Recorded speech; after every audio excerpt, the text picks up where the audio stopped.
Pemirsa, gerakan Bali bersih sampah di Bali masih menimbulkan pro dan kontra. Banyak yang mempertanyakan gerakan Bali bersih sampah ini apakah akan menggerus kegiatan adat dan budaya Bali atau akankah berjalan setengah hati alias hangat-hangat tai ayam. Berikut laporan selengkapnya.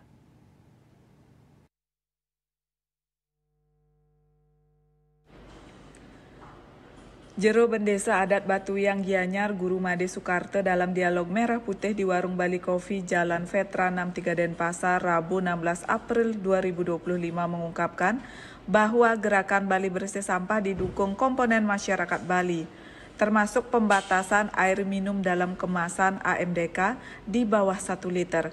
Pembatasan ini tak ada hubungan apalagi akan menggerus kegiatan adat dan budaya di Bali. Tanggapan kami menanggapi SE 9 2025 tentang pembatasan air minum dalam kemasan di bawah 1 liter sudah sangat tepat kebijakan itu. Ini harus berpikir komprehensif dan berpikir ke depan. Jadinya tidak ada menghambat upacara kegiatan adat karena di Bali itu sudah ada minuman tradisional kan, kopi, teh juga ada.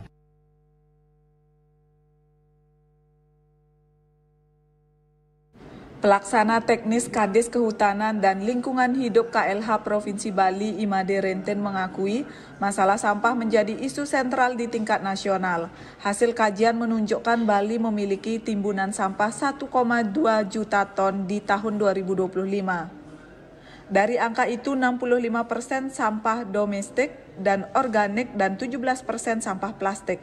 Sementara per 2 tahun nanti pemerintah tak mengizinkan beroperasinya TPA open dumping alias tanpa ada pemrosesan sehingga dikembalikan pada penerapan teknologi tinggi. Edaran Gubernur nomor 9 2025 yang esensinya menyasar kepada 6 stakeholder terkait.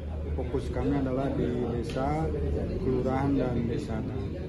Pertama, kita berharap ada kolaborasi yang bersinergi di tingkat desa adat antara desa, kelurahan, dan desa adat disupport oleh jajaran TNI Polri melalui Babinsa, Babin Kamtimas dengan membuat unit pengolahan sampah di tingkat desa dengan tagline Desaku bersih tanpa mengotori desa.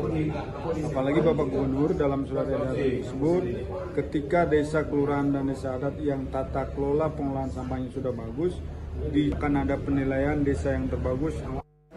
Dukungan juga datang dari Ketua Fraksi PDIP DPRD Bali Imade Soekarto. Dia menegaskan SE Gubernur nomor 9 tahun 2025 ini sudah benar secara yuridis formil, holistik, dan filosofisnya, nangun Kerti Loka Bali. SE ini sudah nyambung juga dengan Pergub, Perda, dan SE sebelumnya soal pengelolaan sampah berbasis pada sumbernya, link and match dengan Undang-Undang nomor 18 soal sampah.